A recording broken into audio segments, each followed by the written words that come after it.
વર્ણિવેશરમણીય દર્શનમ મંદહાસરુચિરાનનાંબુજમ પૂજિતમ સુરુ નરોત્તમૈર્મુદા ધર્મનંદનમહં વિચિંતયે. અસતોમાં ષડ્ગમય તમસોમાં જ્યોતિર્ગમય મૃત્યુર્માં અમૃતમ ગમય. ઓમ શાંતિ શાંતિ શાંતિ. અસ્મદ્ગુરુ સમારંભામ નાથયામૂન મધ્યમામ લક્ષ્મી વલ્લભ પર્યંતામ વંદે ગુરુ પરંપરા. આજની જ્ઞાન સભાની અંદર પધારનારા બધા જ ભગવદ ભક્તોને વેદાંતાચાર્ય, પુરાણ ઇતિહાસાચાર્ય, એમ ફિલોસોફી શાસ્ત્રી ડાકેશભાઈના હિતપૂર્વક જય સ્વામિનારાયણ.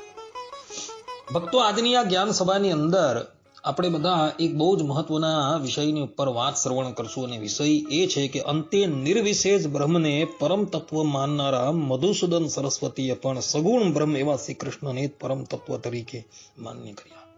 આ વિષયની ઉપર આપણે મધુસૂદન સરસ્વતીના જીવન ચરિત્રનું અવલોકન કરતા થકા આ વાત જે છે એ શ્રવણ કરશું.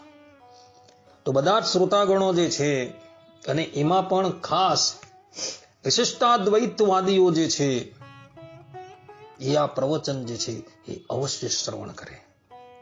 કારણ કે વિશિષ્ટાદ્વૈતવાદીઓ જે છે એવું કહી રહ્યા છે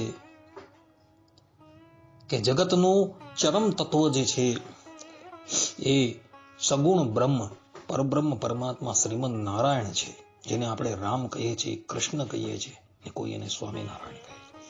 એ જ સાકાર સગુણ બ્રહ્મ જે છે એ જ પરમ તત્વ છે. અને અદ્વૈત વેદાંતી એવા મધુસૂદન સરસ્વતીએ પણ અંતે એ વાતનો સ્વીકાર કરેલો. તો આપણે બધા હવે મધુસૂદન સરસ્વતીના જીવન ચરિત્રને શ્રવણ કરીએ, જેથી કરીને આપણે લોકોને આ બાબતની અંદર થોડું જ્ઞાન થશે. તો આ મહાનુભાવનો જન્મ જે છે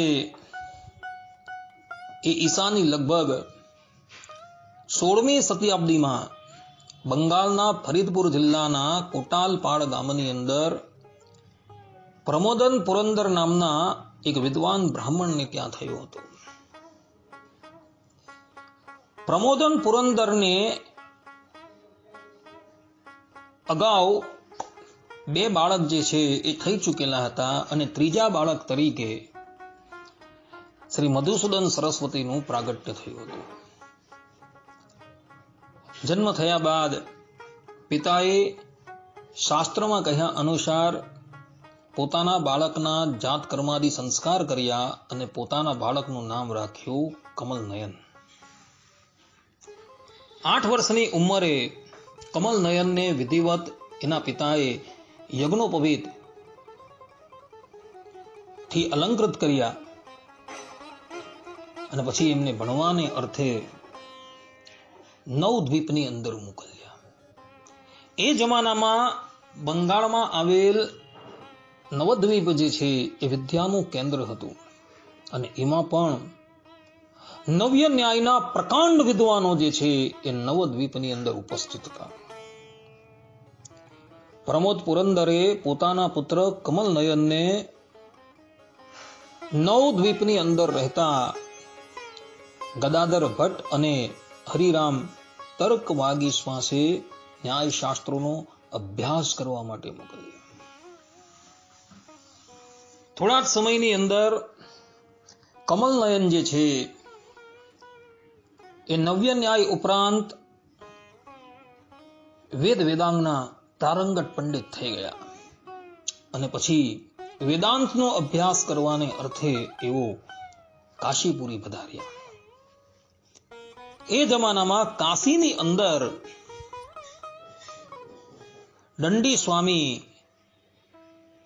શ્રી વિશ્વેશ્વર આશ્રમની ઘણી બોલબાલા હતી, એની વિદ્વત્તાની ધાક હતી.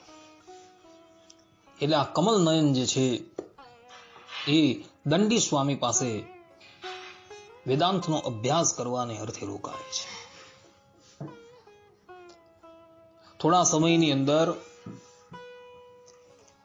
દંડી સ્વામી પાસે સમસ્ત વેદાંતનો અભ્યાસ કર્યા બાદ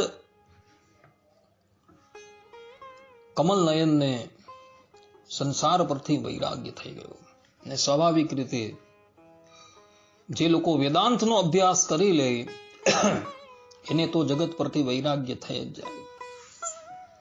કમલ નયન જે છે એ સંસારને અસાર માનવા લાગ્યા અને એને લઈને એઓએ સંન્યાસ આશ્રમ સ્વીકારવાનો નિર્ણય લીધો અને દંડી સ્વામી શ્રી વિશ્વેશ્વર આશ્રમની પાસે એમણે સંન્યાસની દીક્ષા લીધી. ત્યારે ગુરુદેવે એનું નામ રાખ્યું મધુસૂદન સરસ્વતી. મધુસૂદન સરસ્વતી વેદ વેદાંગના પ્રારંગત પંડિત છે અને એમાં એ વેદાંતના તો એ પારગામી વિદ્વાન હતા. વિદ્વાન જે છે એ વિદ્વાનની અંદર એક બહુ મોટું દૂષણ છે. એ પોતાની સન્મુખ બીજા બધા જ વિદ્વાનોને સાવ તુચ્છ સમજતા હોય છે. મધુસૂદન સરસ્વતીની અંદર પણ આ દૂષણ હતું. કાશીની અંદર રહેલા જેટલા પણ પંડિતો હતા એ બધા જ પંડિતોની સાથે મધુસૂદન સરસ્વતીએ શાસ્ત્રાર્થ કર્યો અને બધાને જ શાસ્ત્રાર્થની અંદર પરાજિત કરી દીધા. એમની પ્રતિભા જોઈને કાશીના વિદ્વાનો પણ આશ્ચર્યચકિત થઈ ગયા હતા.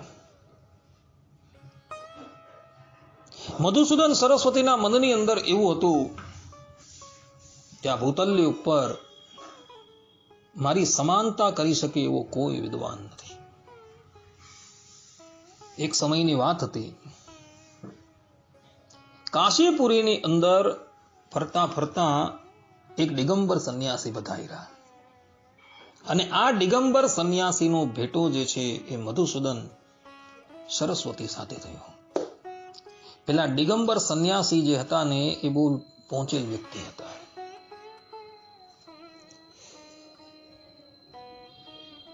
મધુસૂદન સરસ્વતીની સાથે જ્યારે એમનો ભેટો થયો ત્યારે એ પરમહંસ બોલ્યા કે સ્વામીજી, સિદ્ધાંતની વાત કરો છો ત્યારે તો આપ પોતાને અસંગ નિર્લેપ બ્રહ્મ કહો છો, પરંતુ સાચું કહો, વિદ્વાનોને જીતીને આપના મનમાં ગર્વ થતો નથી ને?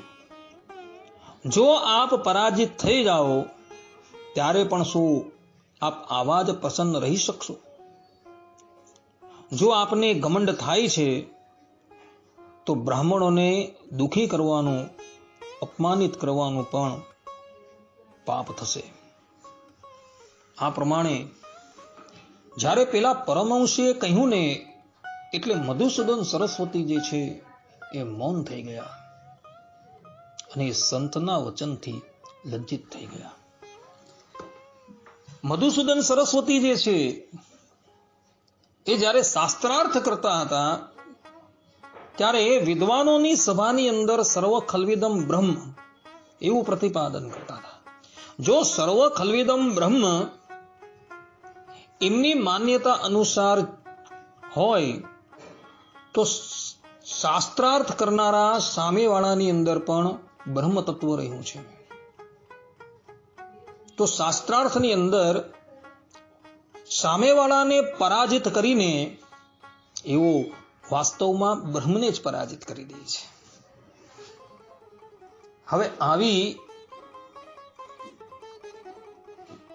ગૂઢ રહસ્ય ભરેલી વાણી જે છે એ પેલા પરમહંસે કહી એટલે મધુસૂદન સરસ્વતી જે છે એ લજ્જા પામી ગયા છે.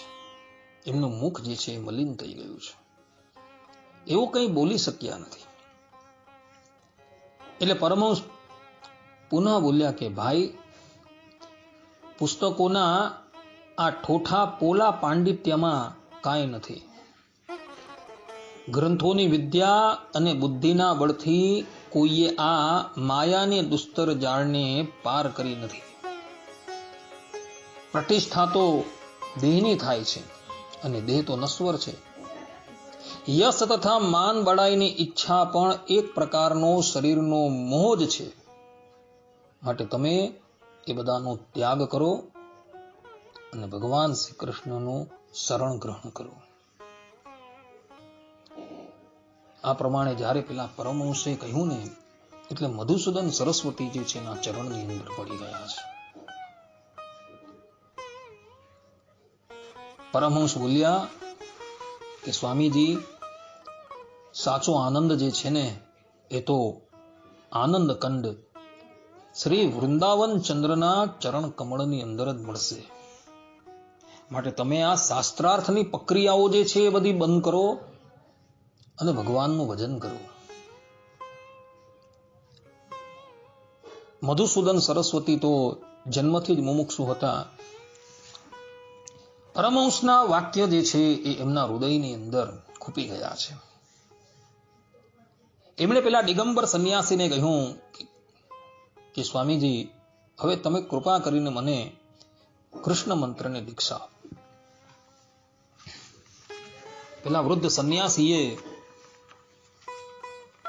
મધુસૂદન સરસ્વતીને કૃષ્ણ મંત્રની દીક્ષા આપી અને કહ્યું કે સ્વામીજી, તમે આ કૃષ્ણ મંત્રનું જપ કરો.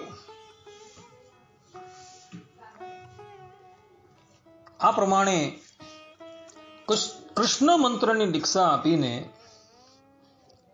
પેલા સંન્યાસી જે છે એ પોતાના ગંતવ્ય સ્થાન પર જતા રહ્યા. અને મધુસૂદન સરસ્વતી જે છે એ ગંગા કિનારે બેસીને કૃષ્ણ મંત્રનો જાપ કરવા લાગ્યા. 1 મહિનો, 2 મહિના, 3 મહિના પર્યંત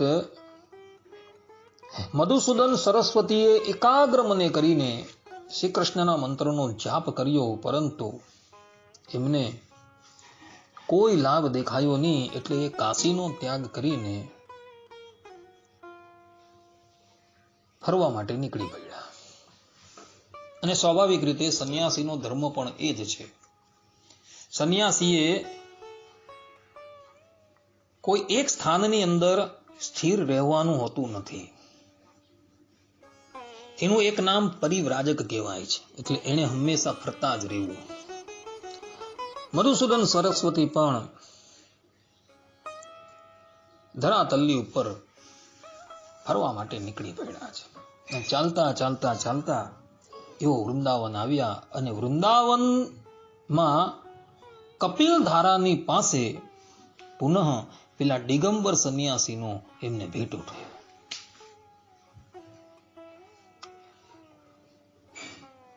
દિગંબર સંન્યાસીને જોઈને મધુસૂદન સરસ્વતી એમના ચરણમાં પડી ગયા.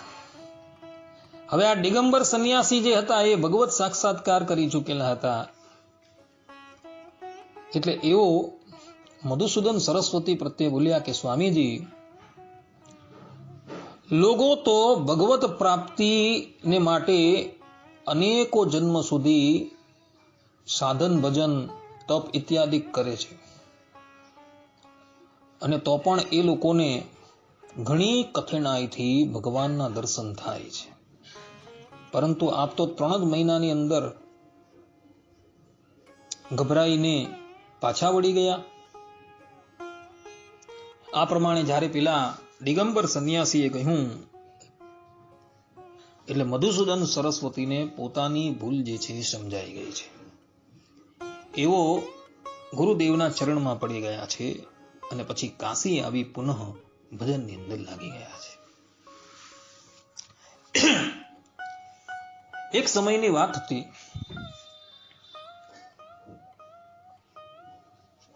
મધુસૂદન સરસ્વતી જે છે એ કાશીમાં એક સ્થાન પર બેઠા બેઠા કૃષ્ણ મંત્રનો જાપ કરતા હતા. એવા જ સમયની અંદર એમની દ્રષ્ટિ જે છે એક તાંત્રિક પર પડી. એ તાંત્રિક જે છે એ વિભિન્ન પ્રકારના ચમત્કાર બતાવી લોકોનું મનોરંજન કરતો હતો. મધુસૂદન સરસ્વતી એ તાંત્રિકની પાસે ગયા અને તાંત્રિકને કહે છે કે ભાઈ, ત્યાં બધી વિદ્યા કેવી રીતના શીખી? ત્યારે પેલો તાંત્રિક કહે છે કે સ્વામીજી, અમે એક મંત્રોનો જાપ કરી એક પ્રેતને સાધેલું છે, અને પ્રેત જે છે એ જ આ બધા ચમત્કાર જે છે કરે છે. મધુસૂદન સરસ્વતી કહે કે ભાઈ, તું મને એ મંત્ર બતાવશે? ત્યારે પેલા તાંત્રિકે કહ્યું કે કેમ નહીં, હું તમને જે મંત્ર આપું તેનો તમે 1 દિવસ જાપ કરો તો એ પ્રેત જે છે તમને પણ સિદ્ધ થઈ જશે, તમને પણ વશ થઈ જશે. આ પ્રમાણે કહી પેલા તાંત્રિકે મધુસૂદન સરસ્વતીને એક મંત્ર આપ્યો અને મધુસૂદન સરસ્વતી જે છે એ મંત્રનો જાપ કરવા લાગ્યા. 1 દિવસ જાપ કર્યો, 2 દિવસ જાપ કર્યા, 3 દિવસ જાપ કર્યા, પરંતુ પેલો પ્રેત જે છે એ મધુસૂદન સરસ્વતીની પાસે આવે જ નહીં. એટલે મધુસૂદન સરસ્વતી જે છે એ પેલા તાંત્રિકની પાસે ગયા અને એને કહે કે ભાઈ તે મને એમ કહ્યું હતું કે આ મંત્રનો જાપ કરવાથી પ્રેત જે છે એ સિદ્ધ થઈ જશે અને 1 જ દિવસમાં તમારી પાસે આવી જશે. લાગલગા 3 દિવસ પર્યંત અમે આ મંત્રનો જાપ કર્યા, પરંતુ પેલો પ્રેત જે છે એ તો મારી પાસે આવતો જ નથી. ત્યારે પેલો તાંત્રિક કહે કે એવું બની જ નહીં શકે કોઈ દિવસ.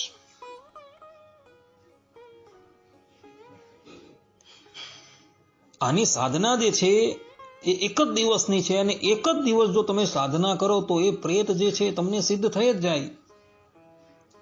હવે આની અંદર વિઘ્ન કયું આવ્યું છે એ મારે જોવું પડશે. ત્યારબાદ પેલો તાંત્રિક જે છે એ રાત્રિને વિશે પેલા પ્રેતનું આવાહન કરીને એને પોતાની પાસે બોલાવે છે અને પ્રેતને કહે છે કે ભાઈ અમે એક સંન્યાસીને જે મંત્ર અમે જપ કરીને તમને બોલાવીએ છીએ એ મંત્રની એને દીક્ષા આપી અને 3 દિવસ પર્યંત એણે એના જાપ કર્યા, છતાં પણ તમે એની પાસે કેમ જતા નથી? ત્યારે પેલો પ્રેત બોલ્યો કે ભાઈ હું 1 વખત નહીં પણ 3 વખત એ મહાત્માની પાસે ગયો હતો. પહેલે દિવસે એણે મંત્રનો જાપ કર્યો એટલે હું એની પાસે ગયો તો ત્યાં અમે શું જોયું કે મહાત્માની આજુબાજુ સુદર્શન ચક્ર જે છે એ ફરી રહ્યું છે અને એના પ્રકાશથી ભય પામીને હું ભાગી આવ્યો. લાગલગા 3 દિવસ પર્યંત હું એ મહાત્માની પાસે ગયો તો એ મહાત્માની આજુબાજુ સુદર્શન ચક્ર જે છે એ અટવાતું હતું અને સુદર્શન ચક્રનો સામનો કરવાની તાકાત મારી અંદર નથી. આ પ્રમાણે જ્યારે પેલા પ્રેતે ઉત્તર આપ્યો ને એટલે પેલો તાંત્રિક જે છે એ મધુસૂદન સરસ્વતીની પાસે આવે છે અને મધુસૂદન સરસ્વતીને બધી વાત કરે છે કે ભાઈ પ્રેત તમારી પાસે આવતો હતો, પરંતુ તમારી આજુબાજુ એણે સુદર્શન ચક્રને આટા મારતા જોયું એટલે એ ભય પામીને ભાગી ગયું. મને લાગે છે કે તમે કૃષ્ણ મંત્રની દીક્ષા લઈને બેઠેલા છો અને કૃષ્ણ મંત્ર જે છે તમને સિદ્ધ થઈ ગયો લાગે છે અને એટલે જ માટે ભગવાનના સનાતન આયુધ જે છે એ તમારી રક્ષા કરી રહ્યું છે. આ પ્રમાણે જ્યારે પેલા તાંત્રિકની વાત સાંભળીને એટલે મધુસૂદન સરસ્વતીના ચક્ષુ જે છે એ ખુલી ગયા છે. બ્રહ્મવૈવત પુરાણની અંદર વચન છે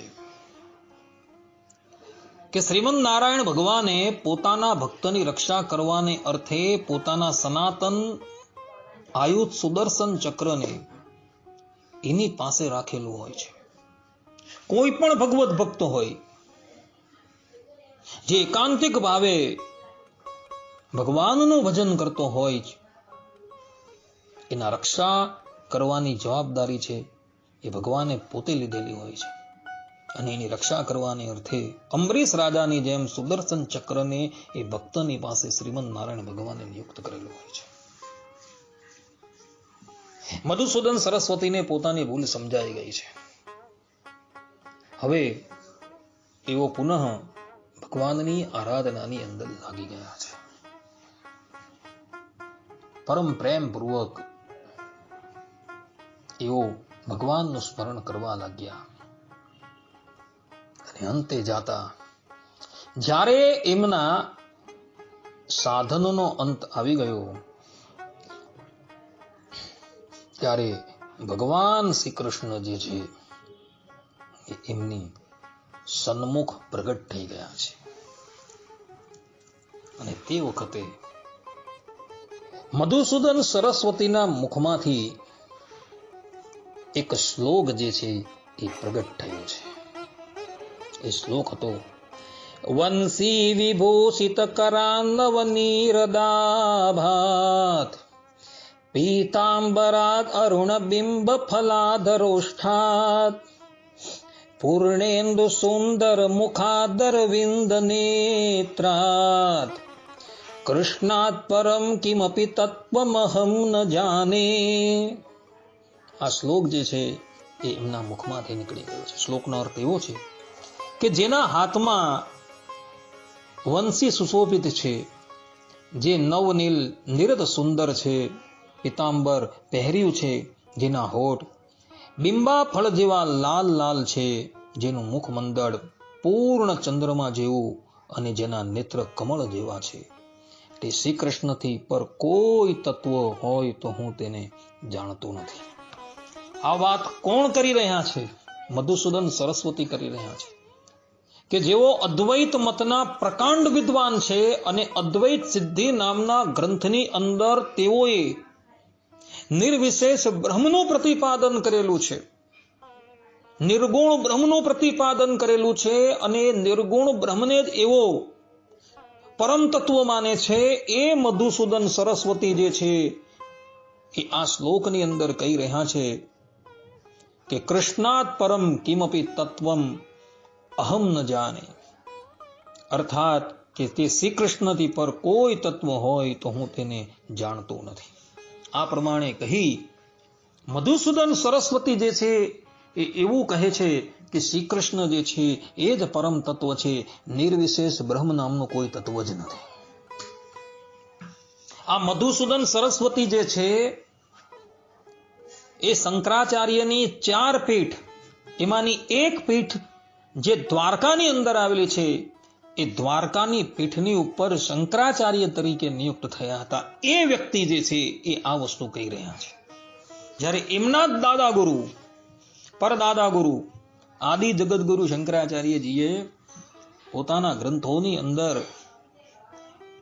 નિર્વિશેષ બ્રહ્મને પરમ તત્વ તરીકે પ્રતિપાદન કરેલું છે ને એ જ મધુસૂદન સરસ્વતી પોતાના દાદાના મતનું ખંડન કરી રહ્યા છે. વિચાર કરો કે અદ્વૈત મતના આચાર્ય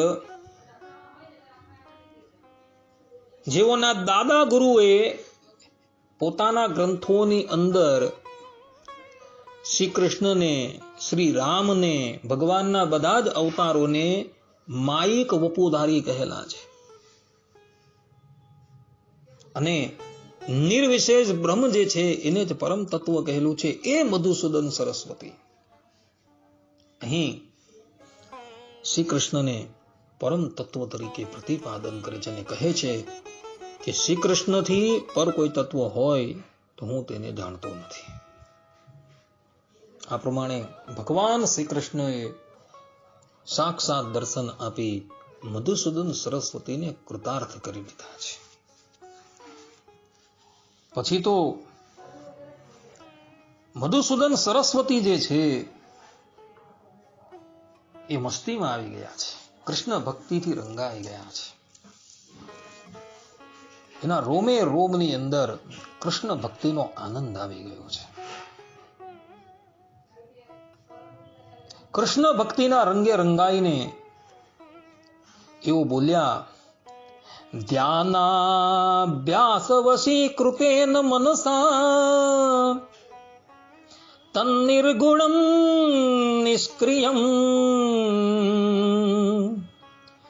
જ્યોતિ કિંચન યોગિનો યદિ પરમ પશ્યન્તિ પશ્યન્તુ તે અસ્માકં તુ તદેવ લોચન ચમત્કારાય ભૂયાચિરમ કાલિંદી પુલિનો દરે કિમપી યન્નીલમ હો ધાવતી. અર્થાત કે ધ્યાનના અભ્યાસથી જેમનું ચિત્ત વશમાં થઈ ગયું છે તે યોગી તે નિર્ગુણ અને નિષ્ક્રિય પરમ જ્યોતિને જુએ છે તો એ ભલે જોયા કરે. અમારા નેત્રોને યમના પુલિન વિહારી નીલ તેજવાળો શ્યામળો જ ચિરકાલ સુધી સુખ આપતો રહે. અહીં સ્પષ્ટ રૂપે મધુસૂદન સરસ્વતી જે છે એ સગુણ બ્રહ્મની સર્વશ્રેષ્ઠતા પ્રતિપાદન કરે છે. મધુસૂદન સરસ્વતી અદ્વૈત મતના આચાર્ય છે ને અદ્વૈત મતના આચાર્ય જે છે એ નિર્ગુણ બ્રહ્મને માને છે અને એનું પ્રતિપાદન કરે છે. પરંતુ મધુસૂદન સરસ્વતી કહે છે કે અમને તો જે સગુણ બ્રહ્મની અંદર આનંદ આવે છે ને એવો આનંદ અમને નિર્ગુણ બ્રહ્મની અંદર આવતો નથી. મધુસૂદન સરસ્વતી કહે છે અદ્વૈત વિધિપ પથિકૈરુપાસ્યઃ સ્વરાજ સિંહાસન લબ્ધ દીક્ષઃ શઠેન કેનાપી વયમ હઠેન દાસીકૃતા ગોપવધૂ વિટેન. અર્થાત કે એ ઠીક છે કે અદ્વૈત જ્ઞાનના માર્ગ પર ચાલનારા મુમુક્ષુ મારી ઉપાસના કરે છે. એ પણ ઠીક છે કે આત્મ તત્વનું જ્ઞાન પ્રાપ્ત કરીને હું સ્વરાજના સિંહાસન પર આરૂઢ થઈ ચૂક્યો છું. પરંતુ શું કરું, એ કોઈ ગોપીઓનો પ્રેમી શઠ છે તે શ્રી હરિએ બળપૂર્વક મને પોતાનો દાસ બનાવી દીધો છે. મધુસૂદન સરસ્વતી પોતાની લાચારી બતાવી રહ્યા છે કે અદ્વૈત જ્ઞાન માર્ગના પથ પર ચાલનારા લોકો જે છે એ મારી ઉપાસના કરે છે. અર્થાત કે અદ્વૈત મતનું જ્ઞાન મેળવવા માટે લોકો મારી અગાડી પછાડી ફરતા હોય છે. એ પણ વાત ઠીક છે કે આત્મતત્વનું જ્ઞાન પ્રાપ્ત કરીને હું સ્વરાજના સિંહાસનની ઉપર આરૂઢ થઈ ચૂકેલો છું. પરંતુ શું કરું, એક કોઈ ગોપીઓનો પ્રેમી શઠ છે તે શ્રી હરિએ મને બળજબરી પૂર્વક પોતાની તરફ આકર્ષિત કરી લીધો છે. અમે અદ્વૈતીઓ છીએ, અમે અમારા મનને નિષ્ક્રિય કરી દીધેલું છે, મનને મારી નાખેલું છે. છતાં પણ એ સગુણ બ્રહ્મ શ્રી કૃષ્ણએ અમારા મનને બળજબરીથી પોતાની તરફ આકર્ષિત કરી દીધું છે અને અમે કસાના રહ્યા જ નથી. હવે અમે બધી જ બાજુથી કંગાળ થઈ ગયા છે. આ પ્રમાણે મધુસૂદન સરસ્વતીએ પોતાની આપવીતી જે છે એ આ શ્લોકની અંદર કહેલી છે. એ જમાનાની અંદર મધુસૂદન સરસ્વતી જેવા વિદ્વાન જે છે આ સંસારની અંદર કોઈ ન હતા. જગદગુરુ શ્રી વલ્લભાચાર્યજીએ પોતાના પુત્ર વિઠ્ઠલનાથને વિદ્યા અભ્યાસ કરવાને અર્થે મધુસૂદન સરસ્વતીની પાસે મોકલેલા હતા. એના પરથી આપણે ખ્યાલ આવી જાય કે એ જમાનાની અંદર મધુસૂદન સરસ્વતીની વિદ્વત્તાની કેવી ધાક હતી. શ્રી વલ્લભાચાર્યજી અને શ્રી મધુસૂદન સરસ્વતી આ બંને મહાનુભાવો એકબીજાને ખૂબ આદરપૂર્વક જોતા હતા અને બંને જણા એકબીજાને ખૂબ માનતા હતા. તુલસીદાસજી પણ મધુસૂદન સરસ્વતીના સમયમાં જ પ્રગટ થયા હતા. કહેવાય છે કે ગોસ્વામી તુલસીદાસજીએ રામચરિત માનસની રચના કરી. હવે રામચરિત માનસની રચના કર્યા બાદ જ્યારે એનો પ્રચાર અને પ્રસાર એ જન સામાન્યની અંદર કરવા લાગ્યા ત્યારે કાશીના વિદ્વાનો જે છે એઓએ આ ગ્રંથની ઉપર આપત્તિ જણાવી. બધા તુલસીદાસજીની હાથે શાસ્ત્રાર્થ કરવા માટે જાય, પરંતુ તુલસીદાસજી જે છે એટલા બધા નિર્માની વ્યક્તિ કે બધા પંડિતોના શાંત ચિત્તે ઉત્તર આપી દે. હવે તુલસીદાસજીના રામાયણની વાત જે છે એ મધુસૂદન સરસ્વતીની પાસે આવી. એક દિવસ બધા પંડિતો જે છે ભેગા થઈને સ્વામીજીની પાસે આવ્યા અને સ્વામીજીને કહે છે કે સ્વામીજી, તમે આ પુસ્તક જે છે એકવાર જોઈ જાઓ. જો આપ શ્રી એને જોઈ જશો તો પછી અમે એને માન્યતા આપશું. મધુસૂદન સરસ્વતીએ કહ્યું કે ભલે. ગોસ્વામી તુલસીદાસજીની રામચરિત માનસની પ્રત જે છે એ મધુસૂદન સરસ્વતીની પાસે લાવવામાં આવી અને સ્વામીજીએ પ્રારંભના મંગલ શ્લોકથી એ પુસ્તકને વાંચવાની શરૂઆત કરી અને એક પછી દોહા ચોપાઈ વાંચતા મધુસૂદન સરસ્વતી એ ગ્રંથથી એટલા બધા પ્રભાવિત થઈ ગયા કે એક જ બેઠકે એઓએ રામચરિત માનસને વિરામ આપી દીધો અને પંડિતોને કહ્યું કે ભાઈઓ, આ કૃતિ જે છે ને એ દ્વિતીય સામવેદ છે, છતાં પણ તમને સંશય હોય તો આપણે આ બાબતમાં વિશ્વનાથજીને કંઈક પૂછીએ. મધુસૂદન સરસ્વતીએ આ પુસ્તકનો અભ્યાસ કર્યો. પછી પેલા પંડિતોને કહ્યું કે આનંદ કાનને યસ્મિન જંગમ તુલસી તરુહુ કવિતા મંજરી ભાતિ રામ ભ્રમર ભૂષિતા. અર્થાત આ કાશી રૂપી આનંદ વનમાં તુલસીદાસ હરતો ફરતો તુલસીનો છોડ છે. તેની કવિતા રૂપી મંજરી બહુ સુંદર છે, જેના પર શ્રી રામ રૂપી ભમરો સદા મંડરાયા કરે છે. આ પ્રમાણેનો શ્લોક લખી મધુસૂદન સરસ્વતીએ પેલા પંડિતોને આપ્યો અને કહ્યું કે હજુ પણ જો કોઈ સંશય છે તો ચાલો આપણે વિશ્વનાથની પાસે જઈએ.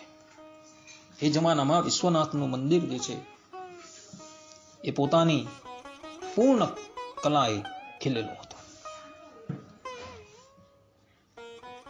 વિશ્વનાથજી તે વખતે પોતાના પૂર્ણ વૈભવથી બિરાજતા હતા. મધુસૂદન સરસ્વતીને લઈને બધા જ વિશ્વનાથની પાસે પહોંચ્યા, તુલસીદાસજી પણ સાથે. અને વિશ્વનાથના ચરણની અંદર એ લોકોએ રામચરિત માનસનું પુસ્તક જે છે એ મૂક્યું છે. અને પછી એ પુસ્તકની ઉપર વેદ છે, વેદાંગ છે, ન્યાય છે, સાંખ્ય છે, ઇત્યાદિ દર્શન શાસ્ત્ર બધું જ મૂક્યું. અને એ લોકોએ મનોમન નક્કી કર્યું કે પ્રાતઃકાલે આ પુસ્તક આ વેદ વેદાંગની ઉપર આવી જાય ને એના પર વિશ્વનાથના જો હસ્તાક્ષર થઈ જાય તો આપણે આ પુસ્તકને માન્યતા આપી દેવી. અને પછી દ્વાર બંધ કરીને બધા જ પંડિતો જે છે એ વિશ્વનાથના મંદિરની આજુબાજુ બેસી ગયા. આ તરફ પ્રાતઃકાળ થયો. મંદિરના દ્વાર જે છે એ ખોલવામાં આવ્યા અને મંદિરના દ્વાર ખોલતા બધાએ જોયું કે રામચરિત માનસ જે છે એ આજે બધા ગ્રંથોની ઉપર શિરમોર તરીકે વિરાજે છે. પેલા પંડિતોએ પ્રત તપાસી તો એ પ્રતના પ્રારંભની અંદર વિશ્વનાથના હસ્તાક્ષર હતા, સત્યમ શિવમ સુંદરમ. મધુસૂદન સરસ્વતીએ કહ્યું કે પંડિતો, તુલસીદાસજીની આ કૃતિ જે છે ને અદ્વિતીય છે, દ્વિતીય સામ વેદ રૂપ છે ને વિશ્વનાથે એના પર હસ્તાક્ષર કરી દીધા છે. મારા જેવા તુચ્છ જીવે એના પર હસ્તાક્ષર કર્યા એ તો કઈ નથી પરંતુ સાક્ષાત જગત કારણ તત્વ એવા વિશ્વનાથે આના પર હસ્તાક્ષર કરેલા છે. હવે બોલો તમે બધા જ પંડિતો જે છે મધુસૂદન સરસ્વતીની વાત સાંભળીને લજ્જા પામી ગયા છે. એ લોકોએ કંઈ પણ ઉત્તર આપ્યો નથી અને એક સુરે તુલસીદાસજીની કૃતિ રામચરિત માનસને એ લોકોએ માન્યતા આપી દીધી.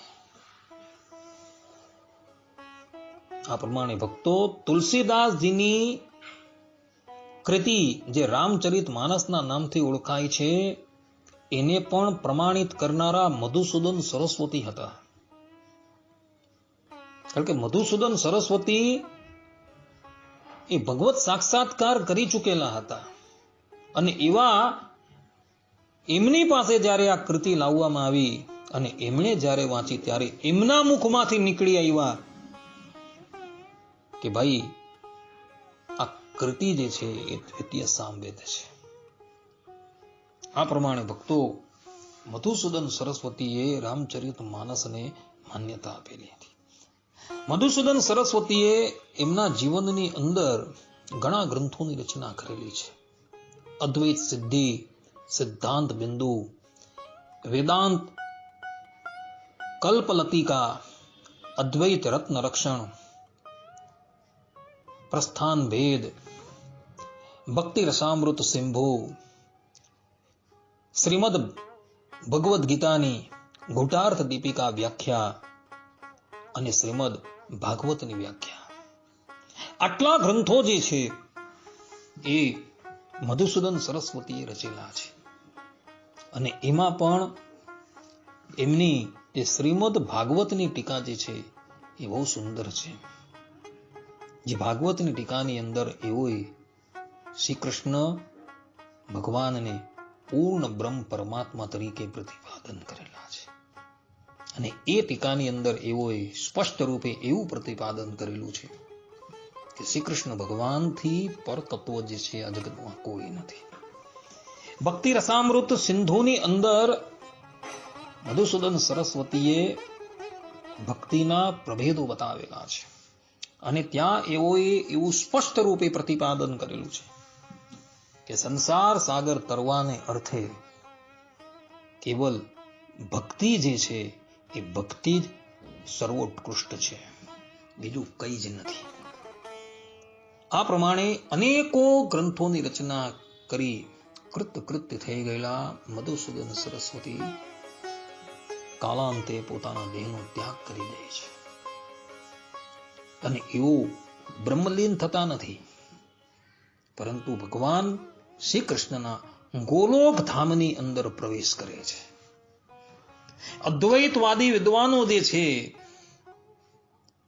એ લોકોની માન્યતા એવી છે કે જીવાત્મા પોતાનો દેહ ત્યાગ કર્યા બાદ બ્રહ્મની અંદર લીન થઈ જાય છે અને ત્યાં એ પોતે જ પોતાને બ્રહ્મ તત્વ તરીકે અનુભવ કરે છે. પરંતુ મધુસૂદન સરસ્વતી જે છે એ પોતાના દેહના ત્યાગ કર્યા બાદ ભગવાન શ્રીમદ નારાયણના દિવ્ય એવા ગોલોક ધામની અંદર પધારે છે. એમનું હૃદય જે છે એ ભક્તિથી ઓતપ્રોત હતું. સ્વયં સાક્ષાત અનંતકોટી બ્રહ્માંડ નાયક ભગવાન શ્રી કૃષ્ણએ એમને દર્શન આપીને કૃતાર્થ કરેલા હતા. અદ્વૈત મતના જે પ્રકાંડ વિદ્વાનોની ગણના થાય છે ત્યારે મધુસૂદન સરસ્વતીનું નામ જે છે એ અગ્રગણ્ય તરીકે ગણના કરવામાં આવે છે અને ભારત વર્ષના ભક્તોની ગણના થાય છે ત્યારે પણ મધુસૂદન સરસ્વતીનું નામ જે છે એ અગ્રીમ પંક્તિની અંદર જોવા મળે છે. તો આવા મધુસૂદન સરસ્વતીના ચરણોની અંદર કોટી કોટી દંડવત પ્રણામ કરીને એમના જીવન ચરિત્રને આપણે અહીં જ વિરામ આપીએ છીએ. અસ્તુ.